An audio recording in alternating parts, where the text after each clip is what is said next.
நேரம் பயமாக இருக்குது. போடுற துண்டு பூரா வேறு மாதிரி கலர் இருக்குது. நான் அந்த கலருக்கு நமக்கு சம்மந்தமே கிடையாது. நான் தேசிய கொடியில் மட்டும்தான் அந்த கலரை ரொம்ப நேசிச்சவன். மற்ற இடங்கள்லாம் அதை நான் உண்மையிலே எனக்கு அதுக்கு சம்மந்தம் இல்லைங்க. நான் அரசியலில் பேசக்கூடாது. இருந்தாலும் என்னை கைப்பிடித்து நாவில் தவழ்ந்து இன்றும் வாழ வைத்து கொண்டிருக்கிற என் தமிழ் மொழிக்கு முதல் வணக்கம். இதோடு மனதில் தாங்கி எழுதுகிற எழுத்தாளர்களுக்கும் ஊடக நண்பர்களுக்கும் என்றும் மொழியும் இதயமும் ஒன்றாக இணைக்கிற எல்லா பெருந்தகைகளுக்கும் முதலில் நான் வணக்கத்தை செலுத்திக்கிறேன். மேடையில் இருக்கக்கூடிய ஜாக்குவார்த்தங்கள் தொடங்கி திருப்புகழையா தொடங்கி சௌந்தரையா தொடங்கி கவிஞர் நேதா தொடங்கி யாப்பாராசா தொடங்கி பார்த்திங்கன்னா, இந்த பக்கம் சேது மாதவன், இந்த பக்கம் வந்து வாழ்நாளெல்லாம் 40 ஆண்டு காலம் பாரதியாருடைய புகழை கல்லூரி பள்ளிகளில் செய்வது தான் என் முதல் வேலையை சொல்லிக் கொண்டிருக்கிற நம்முடைய மரியாதைக்குரிய நம்முடைய உதயம் ராம் அவர்கள், இப்படி பின்னாடி இருக்கிறவங்க, ஒரு மகன் தயாரித்து ஒரு தந்தை அவரை நம்பி கதை வசனம் எழுதி ஒரு குடும்பமும் நீங்கள் எழுதுங்கள் என்று சொல்லி ஒரு திரைப்படத்தை உருவாக்கியது என்று சொன்னால் எனக்கு பெரிய ஆச்சரியம். இதெல்லாம் நம்புறதுக்கு தயாராக இல்லை. ஆனால் நீங்கள் எந்த ஊர் என்று கேட்டு சேலம்னாங்க. அப்புறம் என்னங்க, தமிழ் திரைப்பட உலகத்தில் சேலம் தான் மாடர்ன் தியேட்டர்ஸ் தான் ஆரம்பிச்சது. ஆரம்பிச்ச ஊர்ல இன்னைக்கு வந்து வெறும் கட்டடம் கூட இல்லை, முகப்பு தான் இருக்குது. காலம் எங்கே மாறி இருக்கிறது?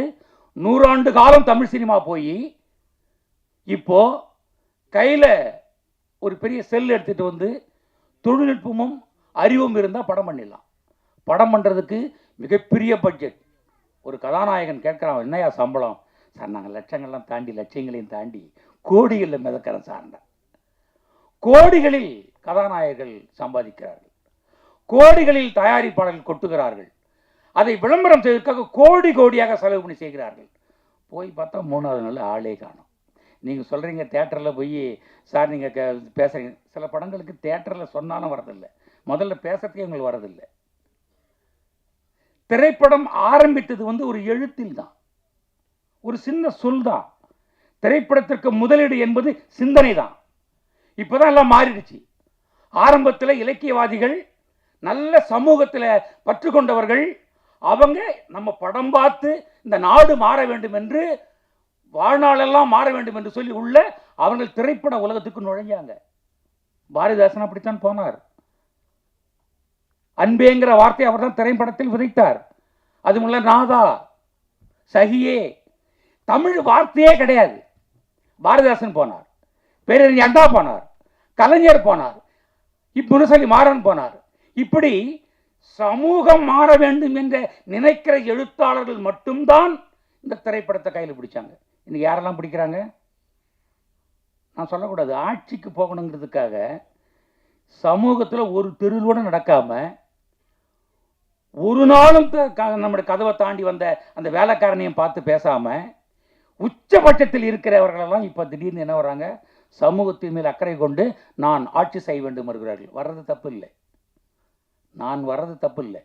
ஆனால் அப்பொழுது இருந்தவர்கள் அப்படி இல்லை. ஞாபகப்படுத்துறேன், நீ யாருக்காக பயன்பட போகிறாயோ அவனிடம் சேராமல், அவனிடம் பேசாமல், அவன் பார்ப்பதற்கு பெரிய ஆட்களை எல்லாம் திரட்டி கொண்டு தாண்டி வந்து பார்க்க வேண்டிய அவசியம் இல்லை. ஒரு சமூகத்தில் பயன்பட வேண்டும் என்று சொல்கிறவன் தான் திரைப்படத்தில் எழுத ஆரம்பித்தான். கதை எழுதினா, பாட்டு எழுதினா. பட்டுக்கோட்டை கல்யாண சுந்தரம் வந்து மனுஷன் சாப்பிடுறாண்டா தம்பி பயலி, அதுக்கப்புறம் வேறு வார்த்தை சொல்றதுக்கு ஆள் இருக்கா? தூங்காதே தம்பி தூங்காதே ஆள் இருக்கா? சிந்திக்கிறவன் சமூகம் மாற வேண்டும் என்று சொல்கிறவன் அந்த தொழிலுக்குள்ள வந்தான். இன்னைக்கு பேரு பணம் விட்டா கோட்டைக்கு போயிடணும், இப்படி நினைக்கிறவர்கள் மட்டுமே திரைப்படத்தில் வந்ததுனால தான் இந்த சமூகம் வீணா போச்சு. அதனால தான் திரைப்படத்தை எல்லோரும் விமர்சிக்கிறார்கள். விஜய் முரளி சொல்லுகிற போது எனக்கு மனசு வலிச்சது. ஒரு திரைப்படம் எடுத்து விட்டு அதை நீங்கள் வந்து தியேட்டருக்குள்ளே போய் ஏன் சார் கேட்குறீங்க? எங்கே கேட்டால் என்ன, நீ என்னவா இருக்கிற, அதெல்லாம் முக்கியம். நீ அந்த படத்தில் என்ன செய்தாய், என்ன கொடுக்கிறாய், கஷ்டப்பட்டு வேர்வை சிந்தி உழைச்சி அப்பா அம்மாவை ஏமாத்திட்டு வந்து காசு எடுத்து வந்து ஒரு நல்ல விஷயத்தை பார்க்கணும் என்று வருகிற இளைஞனுக்கு நீ என்ன தர்ற? ஒன்றுமில்லை என்கிற கோபம் வருகிற எல்லாருக்கும் வருது. விமர்சனம் வரான். விமர்சனம் செய்பவன் தவறல்ல, நீங்கள் சரியாக இருக்க வேண்டும். எந்த காலத்திலையும் படைக்கிறவன், எழுதுகிறவன், நடிக்கிறவனை விமர்சிக்க வேண்டாம் என்று சொல்லாதீர்கள். விமர்சனம் வேண்டும். விமர்சனம் வராமல் இருப்பதற்கு நீங்கள் பழகிக் கொள்ளுங்கள். இப்படி சொன்னால் இவன் யாரையோ இடித்து சொல்கிறாயா, அதுதான் தெரியுதுன்னு சொல்கிறாங்க. கிடையவே கிடையாது. ஒரு மனசாட்சி உள்ளவனா இந்த படத்தை பார்க்கிற போது உங்களுக்கெல்லாம் தெரியும், அந்த படத்தை பற்றி நான் பிரமாதமாக இருக்கு நீங்களா என்றெல்லாம் சொல்லவில்லை. இந்த படம் தன்னுடைய தகுதியோடு என்ன செய்ய வேண்டுமோ அது செய்யும். ஒரு படைப்பு தனக்கான இடத்தை அதை தேடிக்கொண்டு கண்டுபிடித்து விடும். இப்போ தமிழ் பேரே இல்லைன்னா அதுதான் தமிழ் படம். இங்கே கூட பாருங்க, 2K ஹார்ட்ஸ்ன்னா நான் சொன்னேன் எந்த லாங்குவேஜ், ஜெர்மனா? 2Kவே எனக்கு புரியல. அது ரொம்ப நாள் ஆயிடுச்சு எனக்கு. 2K என்னென்ன 2000 ஆடா பாவீங்களா? 2000ன்னு சொல்ல முடியாது ஆடா, அது பெரிய வார்த்தையா? 2Kன்னா ஓ சரி ஒழிஞ்சு போகுது. ஹார்ட்ன்னா ஹார்ட்ன்னா இதயம், இதயம் தானே, இதயங்கள்னு வரணுமே, ஒரு எஸ்ஸாவது போட்டு தொலையலாமே அப்படின்னு நினச்சேன். நான் கேட்கல. இப்போ இருக்கிற பிள்ளைகளும் கேட்க மாட்டாங்க. ஏன்னா 2K ஹார்ட் இதயம் எப்படி இருக்குன்னா, நான் வளர்கிறேன், நான் பார்க்குறேன். அந்த நேரத்தில் இதயம் முரளி. ஒரு ராகம் தீராஞ்சார் நான் பார்க்கும்போது லிபர்ட்டி தேட்டரில் அந்த 100 நாள் படம் ஓடுகிற போது, காதல் என்னால் என்ன என்றால் ஒரு பெண்ணை பார்த்து தன்னை பிடிக்காமல் முகம் சுளுத்தி விடக்கூடாது. பல வருடங்கள் நடப்பான் பின்னாடி. ஐ லவ் யூ காதலி என்று சொல்வதற்கு பல ஆண்டுகள் எடுத்துட்டு வந்தான். ஏன்? இதயம் முரளி. முரளியே ஒரு படம் முழுக்க அப்படி போய் கடைசியில் தான் கதை சொன்னார். இன்னைக்கு சாதாரணமாக பள்ளிகளில், நான் மாநகர பேருந்துகளில் செல்கிற பழக்கம் உண்டு எனக்கு, போகிறேன். இன்று என்ன நடக்கிறதுன்னா, 8வது படிக்கிற ஒரு பெண் ஆண் மடியில் உக்காந்துக்கிட்டு, ஏடா மச்சான் கண்டுக்கவே மாட்டேங்கிற, நான் உன்னை எவ்வளோ நாள் திரும்ப ஃபாலோ பண்ணிக்கிட்டு இருக்கேன் என்று சொல்கிறார்கள் என்றால் அவர்கள் குறை சொல்லவில்லை. உலகம் மாறிவிட்டது. நினைத்ததை நினைத்தபடி சொல்ல வேண்டிய அவசியம் இருக்கிறது. யாரும் தடை சொல்ல வேண்டிய அவசியம் என்பதை புரிந்து கொண்டவர் தான் இந்த சந்தோஷ்குமார். சந்தோஷ்குமார் உங்கள் மனசு எனக்கு இல்லை. ஏன்னா எனக்கு பேத்தி இருக்கா, நியூயார்க்கில் 2 பொண்ணு படிச்சுக்கிட்டு இருக்காங்க. என் பையன் வந்து நியூயார்க்கில் ஒரு மென்பொருள் தொழில்நுட்ப வல்லுநராக பணியாற்றி கொண்டிருக்கிறான். ஆனால் உங்கள் இதயம் எனக்கு புரியும். நான் யாருக்காக எடுக்கிறேன்ங்கிற தெளிவு இருக்கிறது. நான்லாம் பூமர், பழைய ஆள். என்ன ஒரு ஆளுங்கள்லாம் பேசவே சொல்லக்கூடாது, நகர்ந்து நில்லுன்னு சொன்னோம். இதை பார்க்கிறவனுக்கு வேண்டிய கருத்தை இந்த இளைஞர்கள் என்ன நினைக்கிறார்கள், நாங்கள் என்ன நினைக்கிறோம், அதன்படி வாழ்கிறோம் என்கிற ஒரு இடம் இருக்கு பாருங்க, துடிக்கிற இடம் இருக்கு பாருங்க. பார்த்தா ஐ லவ்னு சொல்லு, நல்லா இருக்குன்னு நல்லா இல்லைன்னு சொல்லு. ஒரு பொண்ணு கல்லூரிக்கு போகிற போது இன்னொரு பொண்ணுகிட்ட வந்து வருத்தப்பட்டான். என்னடி என் பையன் என்ன அப்பா அம்மா வளர்த்துருக்காங்க இவனை அப்படின்னு நான் கொஞ்சம் நின்னேன். எதுக்காக இப்படி சொல்கிறேன் அப்படின்னு பார்த்தா, இப்படி என்னடி நானும் 4 நாளாக மாற்றி மாற்றி ட்ரெஸ் பண்ணிட்டு வரேன், எனக்கு நிறைய பேர் கீழே நிற்கிறான், இந்த பையன் கண்டுக்கவே மாட்டேங்கிறான். ஒரு அப்பா அம்மா நல்லா வளர்த்துருந்தாங்கன்னா ஒரு அழகான பெண்ணை நின்று பார்த்து விட்டு சென்று இருக்கலாம், இவெல்லாம் பையனடான்னா. அவன் காதலுக்கு சொல்லி வற்புறுத்தலை, அழகை ரசிப்பதற்கு உரிமை ஆடவனுக்கு இருக்கிறது என்று புரிந்து கொள்கிற காலம். நான் உன்னை லவ் பண்ணி வாடான்னு கூப்பிடல, நேசிக்க கற்றுக்க, பார்த்தா பாராட்ட பத்துக்க, பிடிக்குதுன்னு சொல்லு. இப்போ அது கூட மேலே போச்சு. 2 பேரும் வாழ்ந்துட்டு அப்புறம் பிரிஞ்சிடலான்றாங்க. உலகத்திலேயே எனக்கு தெரியவே இல்லைங்க. நான் அந்த ராமன் செய்தி சொல்கிறக்கெல்லாம் முடிஞ்சு போச்சு. சந்தோஷ்குமார் தான் சினிமா கரெக்டு. அவர் சொல்கிறாரு, சேது மாதம் சொல்ல எழுத பாருங்க, இந்த காம்படிட்டிவ் எக்ஸாமுக்கு தான் வந்து ஏஜ் லிமிட் இருக்குது, காம்ப்ளிகேஷனுக்கு இந்த காதலுக்கு ஏஜே இல்லைன்றாரு. இந்த காதல் வந்து காம்ப்ளிகேஷனே கிடையாது. ராமன் வந்து நடந்து போகிறான் ரோட்டில், மேலேருந்து மாடியில் சீதை இருக்கா, 2 பேரும் பார்த்தாங்க, டச்சிங் பார்வை பார்த்தது 2 பேரும் காதல் செஞ்சாங்க. ராமாயணத்திலேயே காதல் தாங்க முதலிடம். அதைத்தான் 2K கிட்ஸுங்க பண்ணுறாங்க என்று சந்தோஷ்குமார் சொல்கிறார். அதனாலேயே இந்த படம் சரியான குறியீடோடு, சரியான அந்த பார்க்க வேண்டிய மனிதர்களுடைய நுட்பமான அந்த கருத்தியல் உணர்வோடு இந்த படம் வந்திருக்கிறது. இந்த படம் எப்படி எடுத்திருக்காங்க அப்படின்னா நாங்கள் சொல்லக்கூடாது. படம் பார்க்குற இளைஞர்களுக்கு தெரியும். அவன் கருப்பாக இருந்தால் தேடி வந்து ராணின்றான், நாம் சகப்பாக இருந்தால் தான் கதாநாயகம்போம். அந்த பையன் கோக்கமாக்கா இருந்தால் ஐ லவ் யூன்றான். ஒரு அழகான பெண் ரதம் மாதிரி இருக்கா, 35 கிலோ தங்கம். அந்த பொண்ணு பார்த்தா இந்த பக்கம் முடி விட்டுருக்கான், பாதி விட்டுருக்கான், சைடில் ரயில் விட்டுருக்கான், ஏரோப்ளேன் விட்டுருக்கான். அவனும் எவன்டா பாப்பான்னு சொல்லிட்டு இருக்காங்க. அவனை பார்த்து என்ன மச்சான் நீ வரவே மாட்டாங்கிற, நம்ம எப்போ கல்யாணம் பண்ணலான்னு சொல்கிறான். நமக்கு புரிய மாட்டேங்குது. டேய் காதலுக்கு என்னடா பிரச்சனை, கண்ணு இல்லை காது இல்லை கொஞ்சம் அறிவு கூட இல்லையா நம்ம கேட்டுக்கிட்டு இருக்கோம். அவங்க சொல்கிறாங்க இவங்கள பூமர். காதல் என்பது மனத்தில் உள்ளது, அன்பு தான் முக்கியம். ஒரு பெண் ஏன் ஆடனோடு விழுகிறான்னு சொன்னால் கேரிங் ரொம்ப முக்கியம். சொட்டாக இருந்தால் பரவாயில்ல, அவன் குணத்தில் மட்டமாக இருக்கக்கூடாது. அதான் ரொம்ப முக்கியம். ஒரு பெண் 15 மணி நேரம் ஒரு ஆடனோடு பேசினா கூட சந்தேகப்படக்கூடாது. அவன் தான் காதலன். அவன் 2K கிட்ஸ் நினைக்கிறான். ஏய், யார் வாட்ஸ்அப்பில் எத்தனை பேர் வந்து மெசேஜ் போட்டாலும் சரி, எனக்கு அவன் 10 மணி நேரம் லேட்டாக போட்டாலும் சரி, என்னவன் என்று அவள் புரிந்து கொள்கிறாள். இன்றைக்கெல்லாம் வந்து ஸ்டேஜ் போட வேண்டிய அவசியம் இல்லை. தொழில்நுட்பம் கற்றுக்கிட்டு வாட்ஸ்அப்பு நைட்டு 12 மணிக்கு மேலே முடிச்சுக்கிறேன்னு பார்த்தீங்கன்னு சொன்னால் பாதி பேர் பசங்க தான். நைட்டில் எந்த ஸ்டேஜும் இல்லாமல், எந்த இடம் இல்லாமல், கோயில் குளம் பூங்காலாம் கிடையாது. இப்போது வாட்ஸ்அப் தான். வாட்ஸ்அப்பில் வந்து பார்க்குறாங்க, நேற்று அந்த காலேஜில் உன்னை பார்த்தேன், ரொம்ப பிடிச்சிருந்தது, நான் கூட உன்னை பார்த்தேன், அப்பயே பேசுவேன்னு பார்த்தேன், ரொம்ப லேட்டு, இப்போவாது நீ எனக்கு மெசேஜ் பண்ணுறேன்னு கேட்குறான். எப்படி நம்பர் வாங்கினேன்னு கேட்கல, ஏன் மெசேஜ் பண்ணுறேன்னு கேட்குறான்.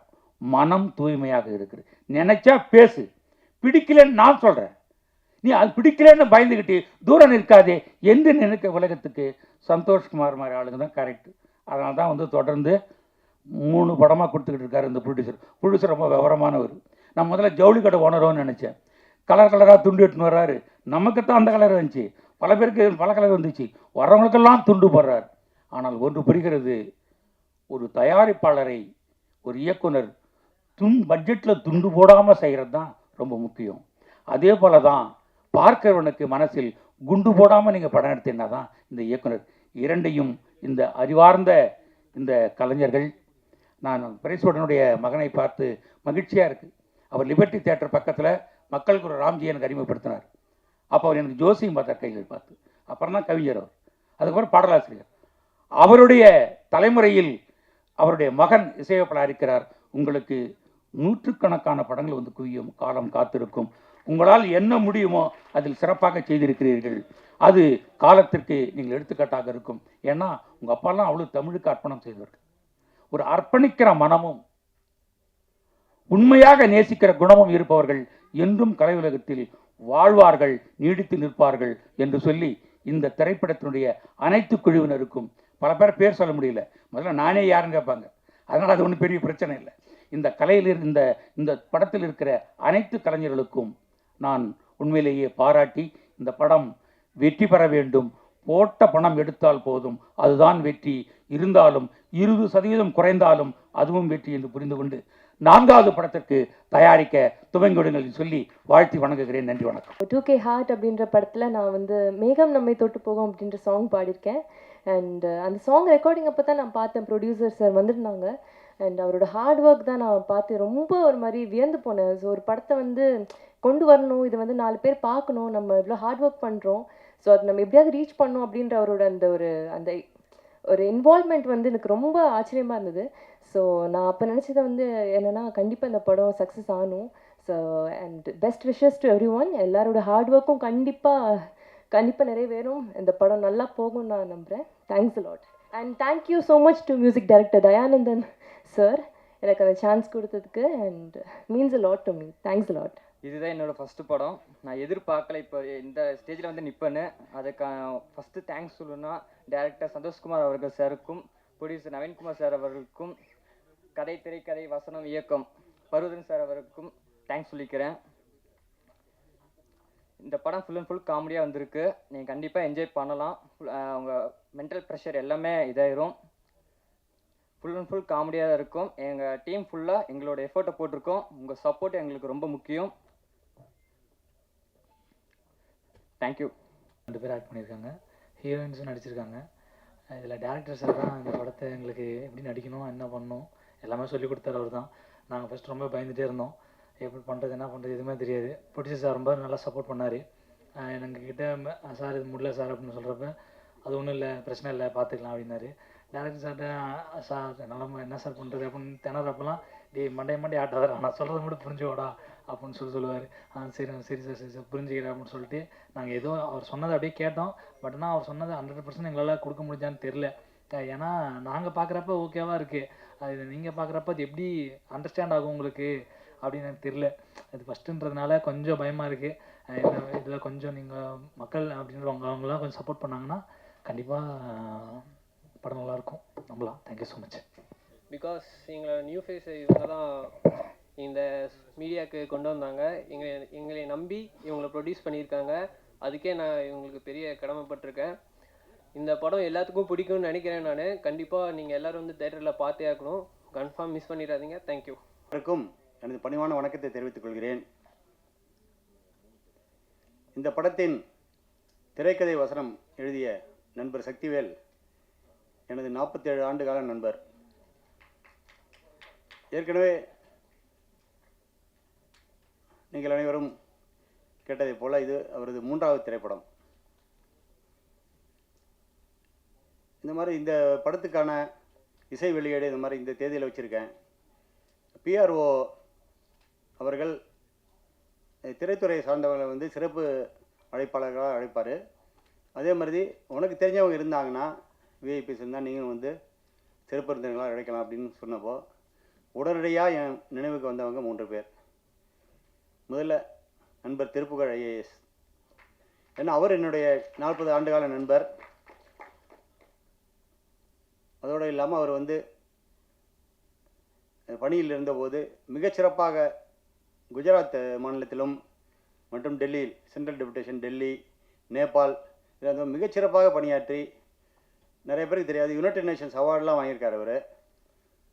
அதுபோல் பணி ஓய்வுக்கு பிறகும் தமிழ்நாடு அரசு அவருடைய அதாவது இன்னொரு செய்தி, மோடிஜி அவர்கள் அவருடைய திறமையை பார்த்து அவரை ஆஸ்திரேலியாவுக்கு அனுப்பி டிசாஸ்டர் மேனேஜ்மெண்ட் பேரிடர் மேலாண்மையிலே வந்து முனைவர் பட்டம் ஆய்வுக்காக அனுப்பினார்.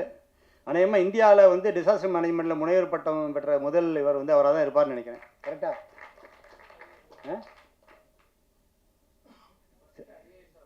ஃபர்ஸ்ட் ஐஏஎஸ் ஆஃபீஸர், முதல் ஐஏஎஸ் ஆஃபீஸர்.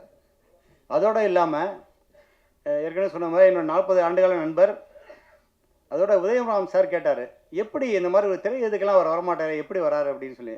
இல்லை சார், என்னுடைய நண்பர், அதனால் என்னோட அழைப்பு ஏற்ற வருவார், என்னோட நட்புக்காக வருவார்.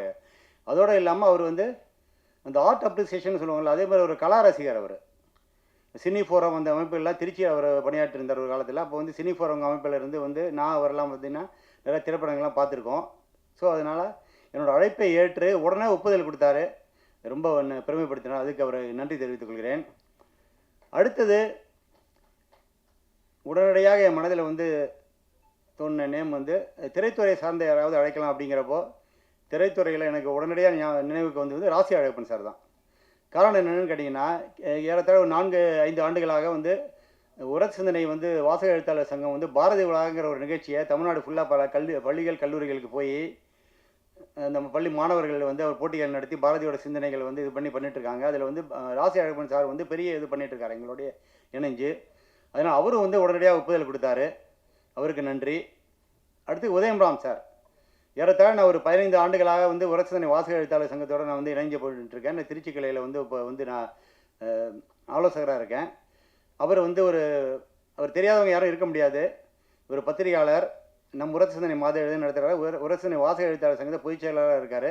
பல்வேறு பணிகளை பண்ணிகிட்ருக்காரு. அவரும் வந்து ஒப்புதல் கொடுத்தாரு. அதுக்கு என்னோட நன்றியை தெரிவித்துக் கொள்கிறேன். இதோடு இல்லாமல் என்னோடய அழைப்பை ஏற்று என்னுடைய அக்கா உமா மகேஸ்வரி, அவர் கணவர் திரு ராமூர்த்தி அட்வொகேட், அப்புறம் என்னுடைய தங்கை கமலா, என் நண்பர்கள் ஸ்ரீனிவாசன், ரமேஷ், இது போன்றவங்கெல்லாம் வந்திருக்காங்க. இவங்க முதல்ல நான் நன்றி தெரிவிச்சுக்கிறேன். அடுத்து இந்த வந்து திரைப்பட பாடல் வாய்ப்பு எப்படி கிடைச்சிங்கிறதுக்கு ஒரு 2 மணித்துறைகள் பேசுகிற நான் வந்து விடைபெறலாம்னு நினைக்கிறேன். முதல்ல பார்த்தீங்கன்னா சக்திவேல் ஏற்கனவே பார்த்தீங்கன்னா 2 படங்கள் எடுத்திருக்காரு. முதல் படம் 6 அடியில் 2 பாடல்கள் இடம்பெற்றது. 2வது படத்தில் பாடல்கள் கிடையாது. 6 அடி படத்திலே வந்து வாய்ப்பு கொடுக்குறேன்னாரு. சில காரணங்களுக்காக அந்த வாய்ப்பை என்னால் பயன்படுத்திக்க முடியல. இந்த திரைப்படத்துக்கு என்ன சொன்னார், கண்டிப்பாக வந்து நீ தான் பாடல் எழுதணும் அப்படின்னு சொல்லி சொன்னப்போ முதல் பாடல், அதாவது இந்த காம்படிட்டிவ் எக்ஸாம்ங்கிற ஒரு பாட்டு கேட்டிருப்பார். அது வந்து ஃபோனில் தான் சொன்னார், இந்த மாதிரி சிச்சுவேஷன் அப்படின்னு சொல்லிட்டு இதில் வந்து நிறைய ஆங்கில வார்த்தைகள் வரணும் அப்படின்னு புதுசாக ஒரு குண்டை தூக்கி போட்டார். பார்த்தீங்கன்னா இங்கே வந்து அறிவுமதி அண்ணன் இருந்திருந்தானா அவர் வந்து கண்ணாலே என்னை எரிச்சிருப்பார்னு நினைக்கிறேன். அவ்வளோ ஆங்கில வார்த்தைகள். நான் சொன்னேன், என்ன சக்தி இப்படி ஒரு சங்கடத்துக்கு ஆளாகிறேன், முதல் பாடல் எழுதுகிறேன், என்ன மாதிரி வந்து ஒரு எழுத்தாளர் வந்து இந்த மாதிரி வந்து தமிழுக்கு இப்படி துரோகம் பண்ணலாம் அப்படின்னு. இல்லை அதெல்லாம் ஒன்றும் இல்லை, வந்து நீ தைரியமாக எழுது அப்படின்னாரு.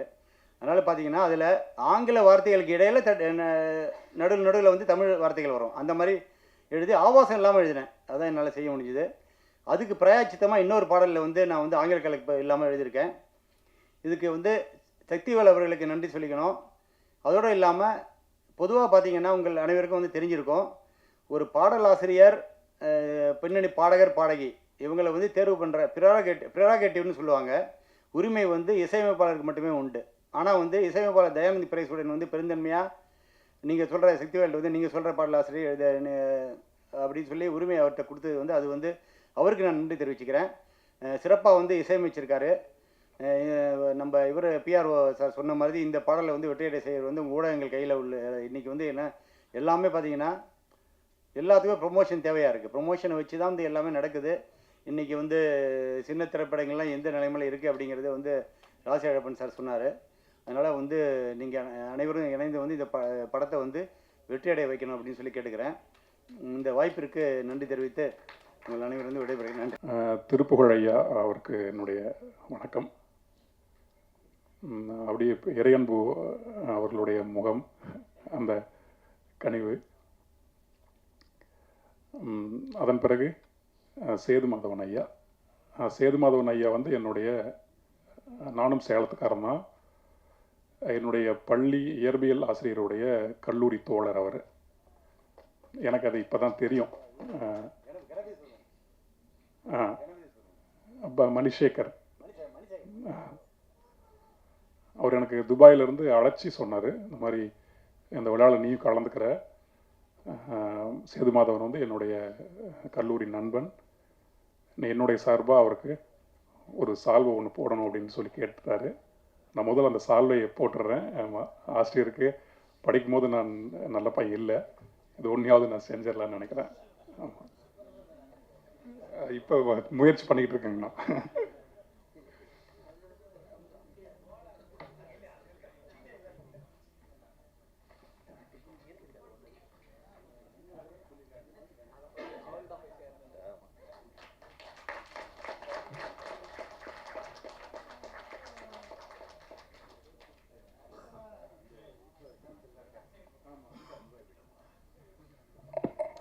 மணிசேகர் சார், உங்களுடைய மாணவனான அந்த சால்வையை நான் போத்திட்டேங்க.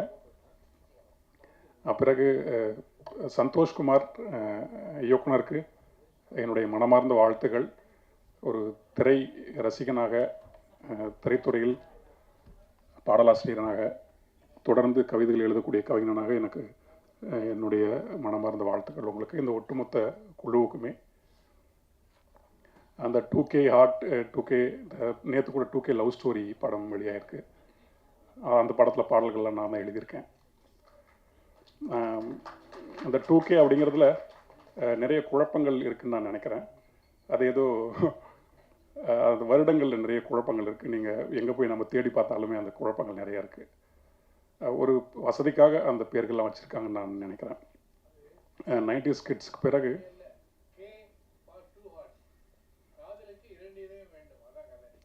சரிங்க, மகிழ்ச்சிங்க ஐயா. அது 90 கிட்ஸ்க்கு அப்புறம் வரக்கூடியவங்க 2K கிட்ஸ் அப்படிங்கிற மாதிரி தான் சொல்கிறாங்க.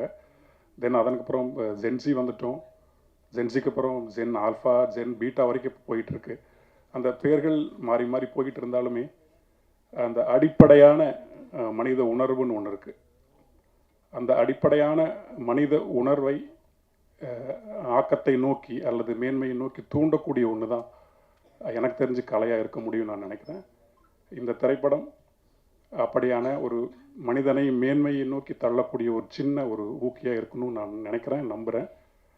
சிறு முதலீட்டில் செய்யப்பட்டிருக்குன்னு நினைக்கிறேன் திரைப்படம். இன்னும் இந்த காலம் வேகமாக போகிற போக்கில் அந்த தொழில்நுட்ப மாற்றங்களையும் கற்றுக்கொண்டு அதற்கேற்ப நம்ம சவால் விடுற மாதிரி படங்கள் பண்ணணும், அதையும் நம்ம கற்றுக்கணும். அந்த சமூகத்தின் கற்றுக்கொள்வதின் வாயிலாக நாம் கலையை கற்றுத்தர முடியும் அப்படின்னு நான் நம்புகிறேன். உங்களுடைய கலை உங்களை உயர்த்தும், நல்ல கலையை செய்யுங்க அப்படின்னு நான் இப்போதைக்கு கேட்டுக்கிறேன். நிறைய பேர் பேச வேண்டியிருக்கு. சேலத்து மண்ணிலிருந்து நிறைய பேர் வந்திருக்காங்க.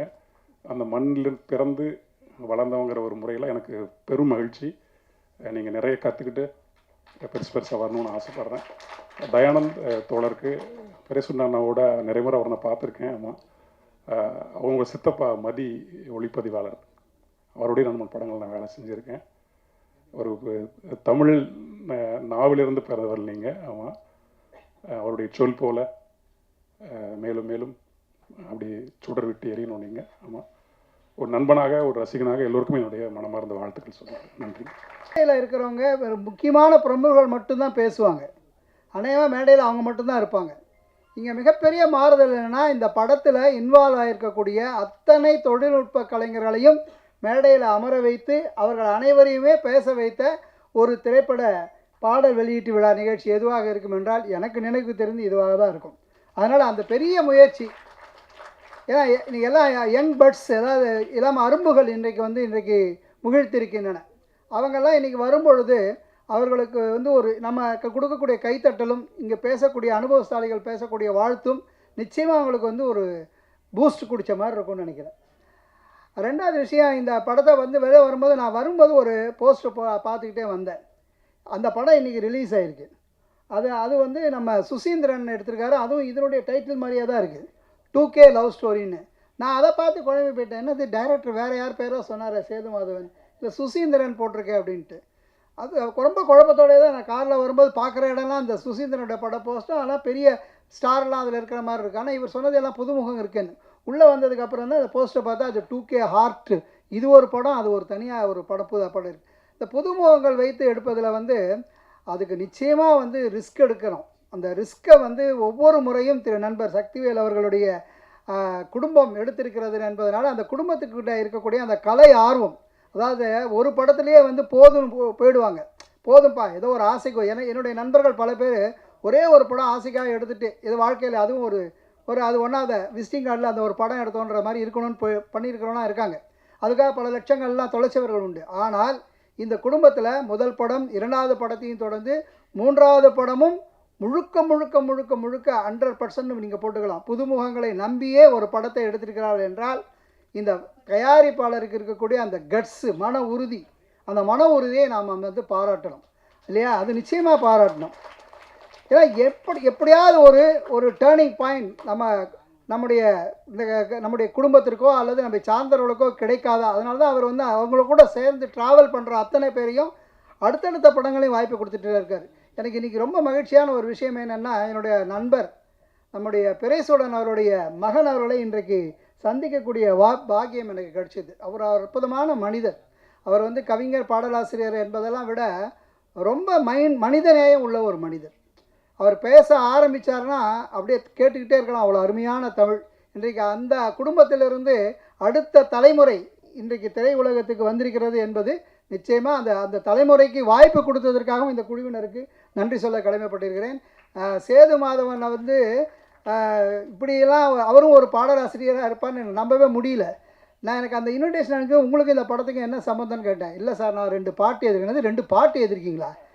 நீங்கள் மேடையில் கவிதை படிக்கிறதுக்கே யோசிச்சு என்னை கவிதையெல்லாம் கூப்பிடாதீங்க சார், நான் ஏதாவது ஒரு ஏதாவது கருத்தரங்கத்தில் பேசுகிறேன்னு தான் சொல்லுவார். நாங்கள் கவியரங்கத்துக்கு கூப்பிடும்போது கூட கவிதை வேணாம் சார், நான் கட்டுரை எழுதிடுவேன், இல்லைனா கருத்தரங்கத்தில் என்னை போடுங்கன்னுவார். இந்த மனுஷன் எப்படி கவிதை எழுதுவதுக்கே யோசிக்கிறவர் எங்கேருந்து அதான் பாட்டு எழுதியிருப்பார்னு பார்த்தேன். நல்லாவே இருந்தது. அந்த முழுக்க தமிழில் ஒரு மேகமேன்று ஆரம்பிக்கிற பாட்டா நல்ல வார்த்தைகளை செலக்ட் பண்ணியிருக்கீங்க, நல்ல பேக்ரவுண்டு, நல்ல பின்னணி இசை. அதற்காக அந்த பாடலை ரொம்ப ரசித்து பார்க்கக்கூடிய ஒரு பாடலாக இருக்குது. அந்த பாடல் நன்றாக இருக்கிறது. மற்ற பாடல் ரேப் பாடல்லாம் சொன்னால் நாங்களாம் எங்களுக்கு பிடிக்கலன்னு சொல்லிடுவீங்க. இந்த நிகழ்ச்சிக்கு இன்னொரு சர்ப்ரைஸ் என்னென்னா, மிகப்பெரிய சர்ப்ரைஸ் திருப்புகழ் சார் வந்திருக்கிறது தான். எனக்கு நம்பவே முடியல. ஏன்னா அவ்வளவு பிஸியான மனிதர், அவ்வளவு பெரிய போஸ்ட்டில் இருக்கிறவர் எப்படி இந்த நிகழ்ச்சிக்கு வந்தார் அப்படின் போது தான் அப்புறம் ரகசியம் வெளிப்பட்டது, சேது மாதவனுடைய நண்பர் என்று. ஆக இது சினிமா விழான்னு சொல்கிறதை விட நண்பர்களின் நட்பு சங்கமம் என்று சொன்னால் இது பொருத்தமாக இருக்கும்னு நினைக்கிறேன். எங்கே பார்த்தாலுமே ஒருத்தருக்கு ஒருத்தர் தெரிஞ்சவங்களாக இருக்கும். ஒரு சினிமாவினுடைய வெற்றிக்கு அதுதான் முக்கியமான காரணம். ப்ரொமோட் பண்ணுறது வெளியிலலாம் பெரிய ஆட்கள்லாம் ப்ரொமோட் பண்ண வேண்டாம். ஜல்லிக்கட்டு என்பது யாரும் பெரிய ஆட்கள்லாம் ப்ரொமோட் பண்ணல. ஆரம்பித்த ஜல்லிக்கட்டை சாதாரண மனிதர்கள் ப்ரொமோட் பண்ண, சாதாரண இளைஞர்கள் ப்ரொமோட் பண்ணால் அப்புறமா டிவி கையில் எடுத்துக்கிச்சு. ஆக எந்த ஒரு விஷயத்தையும் தரமான விஷயமாகவோ இல்லை நல்ல விஷயமாக இருந்தால் அதில் பின்னாடி இருக்கிறவங்க பெரிய ஆளாக இருக்கணும், பெரிய நடிகர்களாக இருக்கணும், பெரிய ஸ்டார்ஸ் இருக்கணும், பெரிய ஆட்கள் இருக்கணும் அவசியம் இல்லை. சொல்ல வேண்டிய கருத்து நல்ல கருத்தாக இருந்தால் அது ஈஸியாக ரீச் ஆகும். வாழைன்ற படம் அதுக்கெல்லாம் ஒரு உதாரணம். யாருமே அப்படி இந்த படம் வந்தது அப்படின்னும் போது வர்றதுக்கு முன்னாடி யாருக்கும் தெரியல. வந்த பிறகு அந்த படத்தினுடைய டாக் எப்படி இருந்ததுன்னு பாருங்கள். இந்த 2K கிட்ஸை பற்றி பேசணுன்னா இன்றைக்கி இருக்கக்கூடிய உலகம் அப்படி தான். அந்த அவங்களுடைய வேவ் லென்த்து நம்மளால் புரிஞ்சிக்க முடியலன்றதை நம்ம ஒத்துக்கணும். பட் அவங்களுடைய உலகம் எப்படி இருக்குன்றதை இன்றைக்கி அதை அப்படியே ப்ரெசென்ட் பண்ணியிருக்காங்க. ஆக இந்த படத்தினுடைய சக்ஸஸ் வந்து நிச்சயமாக எங்களால் கிடையாது. இந்த படம் ஒரு வேளை இளைஞர்கள் மத்தியில் பரவிடுச்சுன்னா கொரோனா வைரஸ் மாதிரி வேகமாக பரவிடும். அப்புறம் இதனுடைய வெற்றியை யாராலும் தடுக்கவே முடியாது. ஒருவேளை இந்த படம் வெற்றி பெற்றதென்றால் எல்லாருமே இனிமேல் நியூ ஃபேஸஸை வச்சு தான் கொண்டு வருவாங்க. நியூ ஃபேஸஸை வச்சு கொண்டு வரதில் பாருங்கள், அவள் ஒரு தொடர்கதைன்னு ஒரு படம் பாலச்சந்திரன் பண்ணார். மிகப்பெரிய ரிஸ்க்கு. அந்த படத்தில் 75% எல்லாருமே புதுமுகம், எல்லாமே யாருனே இது வரைக்கும் திரையிலே பார்த்திருக்காதவர்கள். பிளாக் அண்ட் ஒயிட் படம் வேறு, படமும் கதையும் அந்த கதையினுடைய அந்த பாடல் அந்த இசையை மட்டுமே நம்பி எடுத்தாங்க. அந்த படத்தில் நடித்த ஒவ்வொருத்தரும் பிற்காலத்தில் எவ்வளோ பெரிய ஸ்டாராக ஆனாங்கன்றது உங்கள் எல்லாருக்குமே தெரியும். ஜெய் கணேஷாக இருக்கலாம், சுஜாதாவாக இருக்கலாம், படாபட் ஜெயலட்சுமியாக இருக்கலாம். ஆக இந்த படத்தில் நடித்தவர்களும் நிச்சயமாக அதுபோல் ஆவார்கள். இந்த இயக்குனரும் பாலச்சந்தர் போல பேசப்படுவார் என்று சொல்லி வாய்ப்புக்கு நன்றி தெரிவித்து விடைபெறுகிறேன். இந்த 2K ஹார்ட் படத்தின் இசை வெளியீட்டு விழாவிலே திரையுலக ஜாம்பவான்கள் எல்லாம் வந்து வாழ்த்துவதற்காக வந்துள்ளார்கள். அதற்காக தான் அப்படி சொல்கின்றேன். திருப்புகழை பாட பாட வாய் மணக்கம் என்றார்கள். அந்த திருப்புகழை பாடும்போதே வாய் மணக்குது என்றால் இந்த படத்தை வாழ்த்துவதற்காக IAS திருப்புகழ் அவர்களே வந்துள்ளார்கள் என்றால் அதை எப்படித்தான் பாராட்டுவது? அதே போல எம்ஜிஆர் பயிற்சி பட்டறையில் சிலம்ப பயிற்சி பெற்று இன்று ஸ்டண்டில் வெற்றி கொடி நாட்டி இன்று நடமாடும் கம்ப்யூட்டர் சித்தராக வாழ்ந்து கொண்டிருக்கும் நமது அண்ணன் சித்தர் ஜாக்குவார் தங்கம் அவர்களே வாழ்த்து வந்துள்ளார்கள் என்றால் இதை எப்படி பாராட்டுவது? அதே சமயத்தில் தாய் பத்திரிகையின் ஆசிரியர், சிறந்த பாடலாசிரியர், பட்டாம்பூச்சி என்ற திரைப்படத்தின் தயாரிப்பாளர், இதே மாதிரி குழந்தைகளின் வளர்ச்சிக்காக படத்தை எடுத்து வெற்றி கொடி நாட்டியவர்கள், பல அவார்டுகளை வாங்கியவர். அப்படிப்பட்ட ராசி அழகப்பனே வந்துள்ளார்கள் என்றால் இதை எப்படி பாராட்டுவது? அதே நேரத்தில் இங்கே உரத்த சிந்தனை என்ற பத்திரிகையை கடந்த 20 ஆண்டுகளுக்கு மேலாக நடத்தி வாசகர்களின் இதயத்தை கவர்ந்த நமது உதயம் ராம் அவர்கள் பாராட்ட வந்துள்ளார்கள். அவரை பாராட்ட வேண்டும், வணங்க வேண்டும். இப்படி எல்லோரும் வந்து இந்த படத்தை பாராட்டும் போது, வாழ்த்தும் போது கண்டிப்பாக இந்த படம் 2K அல்ல, இன்னும் 2000 வருடம் கழித்து 4K போதும் சிறப்பாக பாராட்டப்படும் என்று இந்த நேரத்திலே கூறிக்கொள்கிறேன். இந்த நேரத்திலே இந்த படத்தை தயாரித்த நவீன் அவர்களை நாம் பாராட்டியாக வேண்டும். அவரது தந்தையின் ஆசைக்கிணங்க 2 படத்தை எடுத்து வியாபார ரீதியாக வெற்றி பெறாவிட்டாலும் பல விருதுகளை வென்ற திருப்தியோடு இப்போது 3வது படத்தை எடுத்துள்ளார்கள். அதே சமயத்தில் இந்த படத்தின் வசனத்தை மதிப்புக்கும் மரியாதைக்கும் உரிய கதை வசனகர்த்தா நமது சக்திவேல் சார், இப்போ பேர் என்ன, பர்வதன் என்று மாற்றியுள்ளார்கள். அந்த பர்வதன் அவர்கள் இந்த படத்தின் மூலம் பார்ப்புகளும் புகழை அடைவார் என்று கூறிக்கொள்கின்றேன். இந்த படத்தை இயக்கிய சந்தோஷ்குமார் அவர்களும் 2 படத்தை எடுத்து இந்த 3வது படத்தையும் இயக்கியுள்ளார். அவரும் வெற்றி பெறுவார் என்று இந்த நேரத்திலே கூறிக்கொள்கின்றேன். இப்படி அதே சமயத்தில் இந்த பாடல்கள் வந்து 2மே நல்லா சிறப்பாக வந்துள்ளது. இந்த பாடலாசிரியை சேதுமாதன் அவர்களை இந்த நேரத்தில் பாராட்டியே தீர வேண்டும். இது ஒரு சினிமா விழாவா, இலக்கிய விழாவா என்று ஆச்சரியப்பக்கத்தக்க வகையிலே இங்கே பல இலக்கிய ஆளுமைகளும் பல கவிஞர்களும் இந்த திரைப்படத்தை பாராட்டும் விதமாக வந்துள்ளார்கள். இந்த படத்தின் ட்ரெய்லர் சிறப்பாக வந்துள்ளது. இந்த படத்தின் பாடல்கள் அம்சமாக வந்துள்ளது. இது கண்டிப்பாக ரசிகர்களாகிய உங்கள் பேராதரவுடன் வெற்றி பெறும் வெற்றி பெறும் வெற்றி பெறும் என்று கூறிக்கொண்டு ஊடகவியலாளர் அனைவருக்கும் நன்றி கூறி இந்த விழாவை சிறப்பாக ஏற்பாடு செய்த PRO முரளி சார் அவர்களுக்கும் நன்றி கூறி விடைபெறுகின்றேன். நன்றி, வணக்கம். ட்ரெய்லர் மிக அற்புதமாக பண்ணியிருந்தாங்க. கேமராமேன் ரொம்ப சூப்பராக ஒர்க் பண்ணியிருந்தார். எடிட்டர் நல்லா எடிட் பண்ணியிருந்தார். டைரக்டர் நல்லா டைரக்ட் பண்ணியிருந்தார். எல்லாத்துக்கும் மேலே அதில் நடித்த அத்தனை பேருமே நல்லா நடித்தாங்க. அதாவது வந்து இங்கே சில பேர் இப்போ சொன்னாங்க, எனக்கு அவங்க சொன்னாங்க நான் நடித்தேன் அப்படிலாம் சொன்னாங்க. உள்ள பூர்வமாக அவங்க வந்து நல்லா நடிச்சிருக்காங்க. யாருமே யதார்த்தமாக நடிச்சிருக்காங்க. அவங்களெல்லாம் ஒரு கை தட்டலாம். எல்லாம் புதுமுகம். சேலத்து சிங்கங்கள் எல்லாம் கை தட்டலாம்னு நினைக்கிறேன். ஏன்னா சேலத்தில் தான் எல்லாம் வந்திருக்கீங்க. ஒருத்தர் கை தட்டினாலும் சரி, எல்லாத்துக்கும் கை தட்டினாலும் சரி, அவங்க அற்புதமாக நடிச்சிருக்காங்க. இந்த படம் மிகப்பெரிய வெற்றி அடையணும். எனக்கு வந்து சார் வந்து ரொம்ப காலம் நண்பர். அவர் வயசில் ஒரு என்ன சார் 20 வயசு இருக்குமா? உங்களுக்கு 60? அப்போ என்னோட வயசுன்னு அவர் வந்து எப்போதும் ஒரு சிரிப்பாக தான் இருப்பார். அதனால தான் அவர் நம்பி அவர், அவங்க நம்பி அவர் அப்படி வந்திருக்காங்க. ஏன்னா புகழ் சார் வந்து உட்காந்துருக்கும் தான் நான் கேட்டுக்கிட்டே இருந்தேன். இறையன்பு சார் தெரியும் எனக்கு நல்லா. இவர் வந்து இந்தியா முழுவதுமே அவர் ஒரு இது பண்ணி இன்றைக்கி பிரதமர் மோடி ஐயா அவர்கள் கூப்பிட்டு ஒரு இது கொடுக்கணும்னா அவ்வளோ பெரிய ஆள். அவருக்கு உண்மையிலே எல்லாரும் ஒரு கைத்தட்டு தட்டுங்க புகழ் சாருக்கு வந்து. ஏன்னா நம்ம உலகத்துக்கும் அவர் எதனா நன்மைகள் கண்டிப்பாக செய்வார்னு நினைக்கிறேன். ஏன்னா நமக்கு தெரியாத நன்மைகள் நிறையா இருக்கும் இல்லையா, அதை பண்ணுவாங்கன்னு நினைக்கிறேன். இப்போ பத்திரிகை நண்பர்கள் வந்திருக்கீங்க, தொலைக்காட்சி தோழர்கள், இன்டர்நெட் இனிய நண்பர்கள் அத்தனை பேருமே இந்த படத்தை பற்றி நல்லா எழுதுங்க. ஏன்னா படம் வெற்றி பெறணும். ஏன்னா 3 படம் பண்ணிட்டாரு. 4வது படம் அவர் பேசும்போது அழுதார்.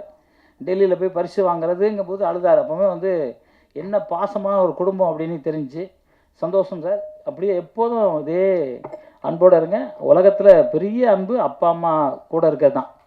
அதுக்கப்புறம் தான் எல்லாமே. அந்த அப்பா அம்மா கூட இருக்கிற பையன் எல்லாமே ஜெயிச்சிருக்காங்க. இது புரட்சித் தலைவர் எம்ஜிஆர் அவர்கள் எனக்கு சொன்னது. அதே மாதிரி நான் இந்த இடத்துல பார்த்தேன், ரொம்ப சந்தோஷமாக இருந்துச்சு.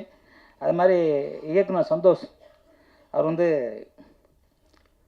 நல்லா பண்ணியிருக்கீங்க சார். எங்கே அவர் காணோம்? இங்கே இருக்காரா? திடீர்னு இந்த பக்கம் வந்துட்டார் சார். அங்கேயும் பின்னாடி இருக்கார், அங்கேயும் பின்னாடி இருக்கார்.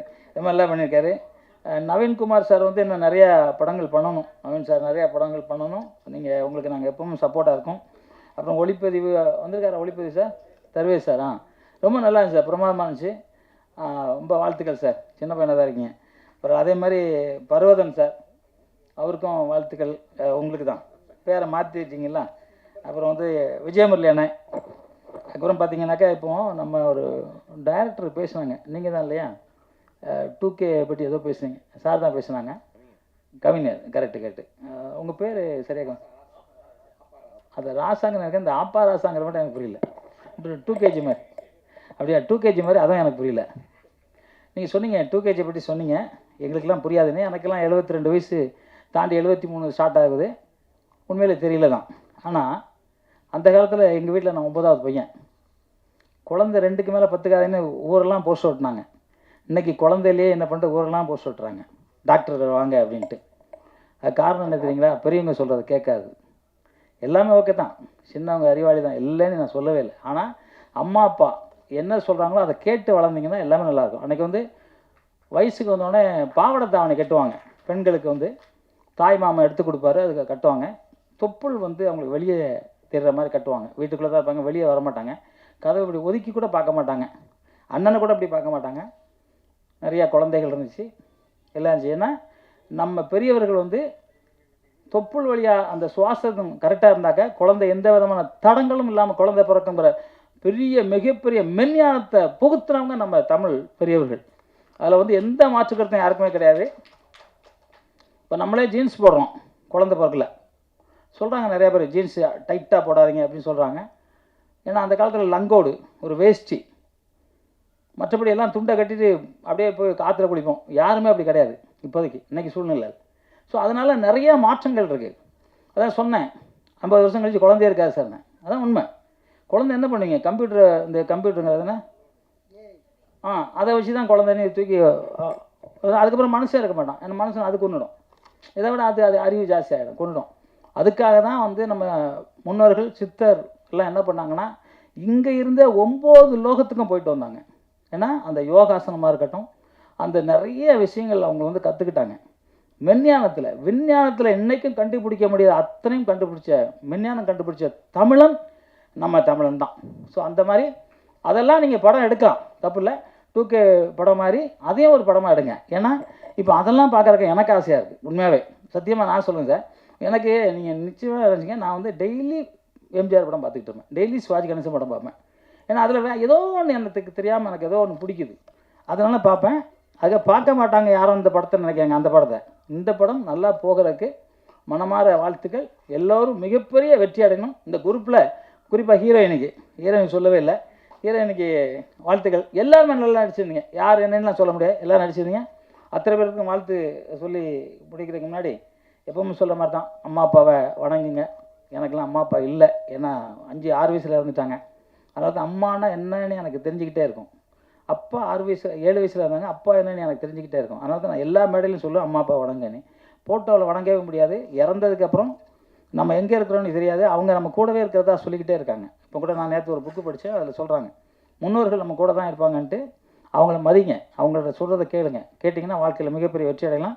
இந்த 2K ஹார்ட் தமிழ் மிகப்பெரிய வெற்றி அடைய மனமார்ந்த வாழ்த்தி கொண்டு, எப்பவும் சொல்கிற மாதிரி நான் உலகத்திலே தமிழனாக பிறக்க ரொம்ப ஆசைப்பட்றேன்.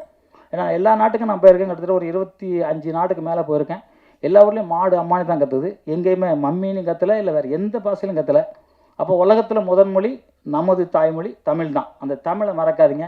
அம்மானி கூப்பிடுங்க, ஆண்டின்னு கூப்பிடாதீங்க, டேடின்னு கூப்பிடாதீங்க, மம்மின்னு கூப்பிடாதீங்க. மம்மின்னா ஏதோ சவம் அப்படின்னு சொல்கிறாங்க. ஸோ அதெல்லாம் பண்ணி உங்களுக்கு எத்தனை பேருக்கு வாழ்த்து. தமிழ் வாழ்க, தமிழ் வெல்க, தமிழன் வென்றே தீர்வா. நன்றி, வணக்கம், ஜெய்ஹிந்த். இந்த விழாவிற்கு நீங்கள் வர வேண்டும் என்று கேட்டுக்கொண்ட போது முதலில் நான் வைத்த நிபந்தனை, மேடையில் பேச வேண்டும் என்று என்னை நீங்கள் கட்டாயப்படுத்தக்கூடாது. நான் விழாவுக்கு வருவேன், அந்த வெளியிடுகிறேன், ஆனால் நான் பேச மாட்டேன் என்று சொன்னேன். ஆனால் உங்களுடைய விருப்பத்திற்கு இணங்க நான் இங்கே பேசுவதற்கு வந்திருக்கின்றேன். கல்லூரியிலே நான் படித்த பொழுது நிறைய திரைப்படங்கள் பார்ப்பேன். கிட்டத்தட்ட 150-200 படங்கள் ஒரு வருடத்தில் பார்த்த காலம் எல்லாம் இருக்கிறது. ஒரு முறை காலை மார்னிங் ஷோ, காலை காட்சி, மேட்னி, ஃபர்ஸ்ட் ஷோ மூன்றும் பார்த்துவிட்டு 9-9:30 மணிக்கு ஹாஸ்டலுக்கு வந்தேன். அந்த 3 திரைப்படத்திலும் வி கோபாலகிருஷ்ணன் அவர்கள் இன்ஸ்பெக்டராக நடித்திருந்தார். மறுநாள் காலையில் எந்த படத்தில் அவர் வந்தார், எந்த படம் பார்த்தேன் என்றே எனக்கு மறந்து போய்விட்டது. அந்த அளவுக்கு திரைப்படங்கள் பார்த்தேன். திருச்சியிலே அப்பொழுது ப்ரொஃபஸர் ஆல்பர்ட் அவர்கள் தலைமையிலே சினிஃபாரம் அற்புதமாக இயங்கிக் கொண்டிருந்தது. அதில் நான் எக்ஸிக்யூட்டிவ் கமிட்டி மெம்பராக இருந்தேன். நல்ல திரைப்படங்களை, உலக திரைப்படங்களை எல்லாம் வெளியிடுவோம். பூனாவிலே இருந்து பேராசிரியர்களை அழைத்து வந்து ஃபிலிம் அப்ரிசியேஷன் கோர்ஸ் எல்லாம் நாங்கள் நடத்துவோம். அப்படி திரைப்படத்தில் மிக விருப்பத்தோடு பார்த்து கொண்டிருந்த காலம் ஒன்று இருந்தது. அதற்கு பிறகு IAS தேர்வு எழுதி குஜராத் மாநிலத்திற்கு சென்றேன். முதல் 10 ஆண்டுகள் களத்திலே பணியாற்ற வேண்டிய ஃபீல்டு ஒர்க், சப் கலெக்டராக, கலெக்டராக, தியேட்டருக்கு போய் படம் பார்க்க முடியாது. அப்பொழுதெல்லாம் இப்பொழுது நாம் மொபைல் பார்க்கிறோம், இன்டர்நெட்டில் படம் பார்க்கிறோம், யூடியூபில், அந்த மாதிரி வசதிகள் இல்லாத காலம் 1995, 96, 97. தியேட்டருக்கு போய் என்னால் படம் பார்க்க முடியாது, எந்த தியேட்டருக்கும் போக முடியாது. ஏன் என்று சொன்னால் அடிக்கடி தியேட்டர்களிலே நான் கலெக்டராக ரைடு நடத்தி இருக்கிறேன். என்டர்டெயின்மெண்ட் டேக்ஸ் கட்ட மாட்டார்கள், குறைத்து கணக்கு காட்டுவார்கள். நானே என்னுடைய அதிகாரிகளை எல்லாம் கூட்டி கொண்டு சென்று ரைடு நடத்துவேன். ஆகவே அந்த தியேட்டரில் எப்படி சென்று நாம் படம் பார்க்க முடியும்? பார்க்க முடியாது. அப்படி முதல் 10 ஆண்டுகள். அதற்கு பிறகு commissioner of information and public relation and commissioner of entertainment tax 2 சார்ஜும் எனக்கு கொடுத்தார்கள். நான் காந்தி நகரிலே நான் பணிபுரிந்து கொண்டிருந்தேன். அப்பொழுது வலுக்கட்டாயமாக திரைப்படம் பார்க்க வேண்டிய அவசியம் ஏற்பட்டது. குஜராத்தி படங்களுக்கு வருடம் ஒரு முறை போட்டி வைத்து சிறந்த படங்களுக்கு அரசாங்கம் பரிசு வழங்கும், நிதி உதவி அளிக்கும். ஏனென்றால் குஜராத்தி படங்கள் மிகவும் குறைவாகத்தான் தயாரிக்கப்படுகின்றன. பாலிவுட்டின் தாக்கம் அங்கே அதிகமாக இருக்கின்ற காரணத்தினாலே குஜராத்தி மொழி படங்களை ஊக்குவிக்க வேண்டும் என்று அப்படி அவர்கள் அவார்டும் கொடுப்பார்கள், பண உதவியும் செய்வார்கள். அந்த குழுவிலே குஜராத்தி படங்களில் நடிக்கிற நடிகர்கள் இருப்பார்கள். இந்தி படங்களிலும் குஜராத்தி படங்களிலும் நடித்து கொண்டிருந்த நடிகர்கள் இருப்பார்கள். பல நடிகர்கள், குஜராத்தி நடிகர்கள் இந்தி படங்களிலே நடித்து புகழ் பெற்றவர்கள் இருந்திருக்கிறார்கள். அவர்கள் இருப்பார்கள். அந்த குழுவிலே நானும் இருந்தேன். ஏனென்றால் எனக்கு கீழே தான் அந்த குழுவே அமைக்கப்பட்டது. வருடத்திற்கு ஒரு முறை குறைந்தது 50-60 படங்கள் பார்க்க வேண்டும். ஒரு தியேட்டர் ஒன்றை புக் செய்து அந்த குழுவில் நாங்கள் ஒரு 20 பேர் அமர்ந்து காலையிலிருந்து மாலை வரை திரைப்படங்கள் பார்த்து கொண்டே இருப்போம். ஒரு 50-60 படம் ஒரு வாரத்தில் பார்த்தால் அடுத்த வருடம் வரை படத்தை திரும்பி பார்க்கவே மனசு தோணாது. அதுவும் வேறு மொழி படம், குஜராத்தி மொழி படம். குஜராத்தி நன்றாக எனக்கு தெரியும், பேசுவேன், எழுதுவேன். இருந்தாலும் கூட அதற்கு பிறகு இந்த என்டர்டெயின்மெண்ட் டேக்ஸ் சார்ஜ் என்னிடம் இருந்தது. வரி விலக்கு கொடுப்பதற்காக விண்ணப்பம் வரும். அந்த படங்களை கண்டிப்பாக பார்த்து அதற்கும் ஒரு குழு இருந்தது. இந்த படம் சமுதாயத்திற்கு உதவுகின்ற கருத்துக்களை சொல்கிறது, எனவே வரி விலக்கு கொடுக்கலாம் என்று சர்டிஃபிகேட் கொடுக்க வேண்டும், அதற்காகவும் பார்த்தேன். இப்படி தொடர்ந்து நிறைய படங்கள் பார்த்த 10 ஆண்டுகள். அதற்கு பிறகு பேரிடர் மேலாண்மையில் நான் வந்த பிறகு சினிமா பார்க்கவே முடியாமல் போய்விட்டது. இந்திய அளவிலே ஏதாவது ஒரு இடத்துல பேரிடர் நிகழ்ந்து கொண்டே இருக்கும். திரைப்படத்தில் சென்றால் 10 முறை டெலிஃபோனில் அங்கே ஃபயர், இங்கே விபத்து, அங்கே வெள்ளம், அங்கே பூகம்பம், இங்கே புயல் என்று செய்தி வந்து கொண்டே இருக்கும். திரைப்படம் பார்க்கவே முடியாது. எழுந்து நாம் போவதும் வருவதும் கைபேசியில் பேசுவதும் மற்றவர்களுக்கு இடையூறாக இருக்கின்ற காரணத்தினாலே திரைப்படம் பார்ப்பதையே விட்டுவிட்டேன். அப்படி விட்டு இன்றைக்கு 15 வருடங்கள் இருக்கும் என்று நினைக்கிறேன். இனிமேல் பார்க்க வேண்டும். இந்த படத்தை கண்டிப்பாக பார்ப்பேன். இங்க இருக்கிற அனைத்து நண்பர்களுக்காகவும் நான் பார்ப்பேன் என்று நினைக்கின்றேன். திரைப்படங்கள் ஒரு வகையிலே காலத்தை பிரதிபலிக்கின்றன. கிட்டத்தட்ட 100 வருட காலமாக உலகம் எப்படி மாறியிருக்கிறது என்று தெரிந்து கொள்ள வேண்டும் என்று சொன்னால் திரைப்படங்களை பார்த்தாலே காலம் எப்படி மாறி இருக்கிறது, மனிதர்கள் சிந்தனை எப்படி மாறி இருக்கிறது, வாழ்க்கை முறை எப்படி மாறி இருக்கிறது என்பது நமக்கு தெரிந்துவிடும். ஆகவே எந்த ஒரு திரைப்படமாக இருந்தாலும் அந்த பீரியட்ஸ் படம் அதை நாம் விட்டு விடுவோம். சமூக படங்களாக இருந்தால் எந்த காலத்தில் அந்த படம் எடுக்கப்படுகிறதோ அந்த சமூக சூழலை கண்டிப்பாக அது பிரதிபலிக்கும். ஆகவே இந்த படம் இன்றைக்கு இப்படி எடுத்திருக்கிறார்கள், இளைஞர்கள் எப்படி பேசுகிறார்கள், பழகுகிறார்கள், வாழ்கிறார்கள் என்று சொன்னால் கிட்டத்தட்ட இன்றைய உலகத்தின் ஒரு பிரதிபலிப்பாக அது இருக்கும் என்று நான் நினைக்கின்றேன். நான் பார்க்கவில்லை, கண்டிப்பாக பார்ப்பேன். இந்த அரிய முயற்சியை செய்த என்னுடைய நண்பர் திரு சக்திவேல் அவர்களுக்கும், இதிலே சேலத்தைச் சேர்ந்தவர்கள் நிறைய பேர் இந்த படத்திலே பங்கேற்றிருக்கிறார்கள், அவர்களுக்கும் என்னுடைய வாழ்த்துக்களை தெரிவித்துக் கொள்கிறேன். நண்பர் சேது மாதவனுக்கு இந்த அரிய வாய்ப்பை கொடுத்ததற்கு அவருக்கும் நன்றி கூறுகிறேன். இந்த மேடையிலே முதல் முறையாக பல சிறந்த மனிதர்களை சந்திப்பதற்கு எனக்கு வாய்ப்பு கிடைத்தது. திரு ராசி அழகப்பன் அவர்களை பற்றி நான் கேள்விப்பட்டிருக்கிறேன், நேரில் சந்தித்ததில்லை. திரு ஜாகுவார் தங்கம் அவர்களுடைய யூடியூப் வீடியோக்கள் நான் நிறைய பார்த்திருக்கிறேன். நம்மால் சண்டை தான் போட முடியாது, போடுகிற ஒரு வீடியோவையாவது பார்ப்போமே என்று நிறைய வீடியோக்கள் நான் பார்த்திருக்கின்றேன். ஆக இவர்களை எல்லாம் சந்திக்கின்ற ஒரு அரிய வாய்ப்பையும் எனக்கு இங்கே ஏற்படுத்தி கொடுத்தார். நண்பர் உதயம் ராம் அவர்களையும் சந்திக்கிற வாய்ப்பு கிடைத்தது. இந்த விழாவிலே வந்ததிலே நான் மிகவும் மகிழ்ச்சி அடைகிறேன். இந்த திரைப்படம் மிகப்பெரிய வெற்றி அடைய உளமாற வாழ்த்துகிறேன். நன்றி, வணக்கம்.